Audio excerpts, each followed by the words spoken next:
ലോകത്തിലെ ഏറ്റവും വലിയ ജനസംഖ്യയെ ദശാബ്ദങ്ങളോളം കർശനമായി നിയന്ത്രിച്ച ചൈന ഇപ്പോൾ ആ നയങ്ങളിൽ നിന്നും തികച്ചും വിപരീതമായി ഒരു വഴിയിലേക്ക് തിരിയുകയാണ്. ജനനനിരക്ക് കുത്തനെ ഇടിഞ്ഞതോടെ കൂടുതൽ കുട്ടികൾ ഉണ്ടാകാൻ കുടുംബങ്ങളെ പ്രോത്സാഹിപ്പിക്കുന്നതിനുള്ള ശ്രമത്തിലാണ് ഇപ്പോൾ രാജ്യം.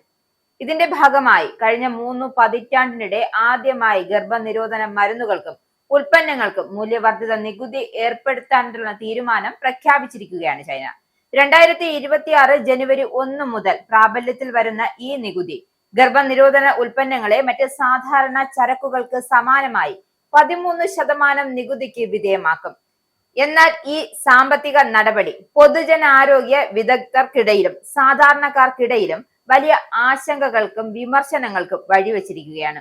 ഏകദേശം 1980 മുതൽ 2015 വരെ നടപ്പാക്കിയ ഒറ്റക്കുട്ടി നയം ഇവ ലംഘിച്ചാൽ പിഴകൾ, മറ്റു ശിക്ഷകൾ, ചില സന്ദർഭങ്ങളിൽ നിർബന്ധിത ഗർഭചിത്രങ്ങൾ എന്നിവയിലൂടെ ചൈനയുടെ ജനസംഖ്യാ വളർച്ചയെ നിയന്ത്രിച്ചു.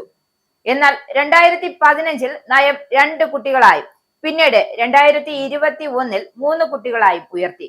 എന്നിട്ടും ജനനനിരക്ക് ഉയർത്താൻ സാധിച്ചിരുന്നില്ല.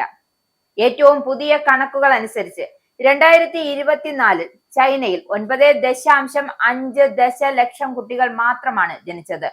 ഇത് 2019 പിറന്ന കുട്ടികളുടെ എണ്ണമായ 14.7 ദശലക്ഷത്തേക്കാൾ ഏകദേശം 1/3 കുറവാണ്.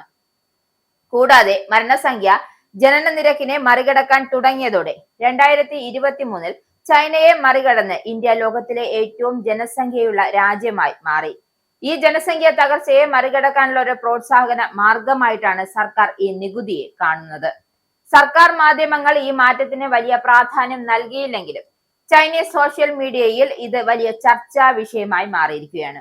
നികുതി നൽകിയാലും ഗർഭനിരോധന മാർഗങ്ങൾ ഉപയോഗിക്കുന്നതാണ് ഒരു കുട്ടിയെ വളർത്തുന്നതിനേക്കാൾ സാമ്പത്തികമായി ലാഭമെന്നാണ് സാധാരണക്കാരുടെ പരിഹാസ രൂപേണയുള്ള അഭിപ്രായം.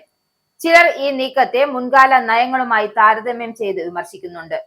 ഇതൊരു ക്രൂര നീക്കമാണ് എന്നും കുടുംബാസൂത്രണ കാലഘട്ടത്തിലെ നിർബന്ധിത ഗർഭചിത്രങ്ങളുമായി താരതമ്യം ചെയ്യുമ്പോൾ ഇത് രസകരമാണ് എന്നും ഒരു യുവതി വ്യക്തമാക്കുന്നു.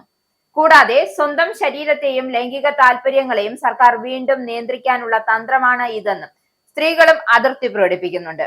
ഈ നികുതിയെക്കുറിച്ചുള്ള ഏറ്റവും ഗൗരവമായ ആശങ്കകൾ ഉയർത്തുന്നത് പൊതുജനാരോഗ്യ വിദഗ്ധരാണ്.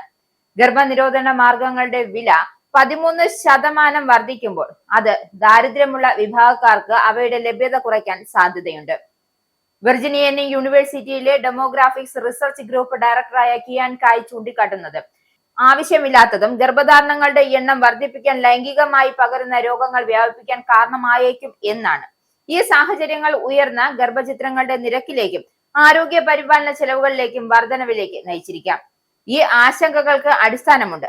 2014 മുതൽ 2021 കാലയളവിൽ ചൈനയിൽ പ്രതിവർഷം 9 മുതൽ 10 ദശലക്ഷം വരെ ഗർഭചിത്രങ്ങൾ നടന്നിട്ടുണ്ട് എന്നാണ് കണക്ക്. കൂടുതൽ ലൈംഗികമായി പടരുന്ന രോഗങ്ങളായ ഗൊറോണിയ, സിഫിലിസ്, എയ്ഡ്സ്, HIV എന്നിവയുടെ രോഗങ്ങളുടെ എണ്ണം രാജ്യത്ത് വർദ്ധിച്ചു കൊണ്ടിരിക്കുകയാണ്.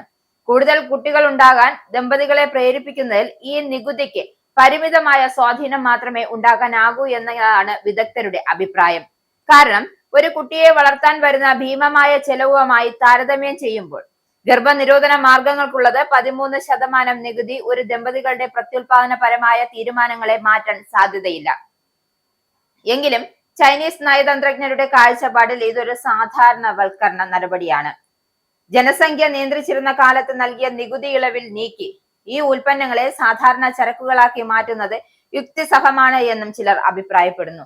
എന്തായാലും നിലവിൽ ചൈനയിൽ ഭൂരിഭാഗം ഗർഭനിരോധന ഉത്തരവാദിത്വവും സ്ത്രീകളിലാണ്. കോണ്ടം ഉപയോഗം 9% മാത്രമാണ്. എന്നാൽ 44.2% ദമ്പതികൾ ഗർഭാശയ ഉപകരണങ്ങളും 30.5% സ്ത്രീ വന്ധ്യകരണത്തെയും ആശ്രയിക്കുന്നു. ജനസംഖ്യാ നയത്തിൽ ചൈന വരുത്തുന്ന ഈ പുതിയ മാറ്റം ലോകത്തെ ഏറ്റവും അധികം ആളുകൾ വസിക്കുന്ന ഒരു രാജ്യത്തിന്റെ ഭാവിയിലേക്കുള്ള നിർണായകമായ ഒരു പരീക്ഷണമായാണ് കണക്കാക്കപ്പെടുന്നത്.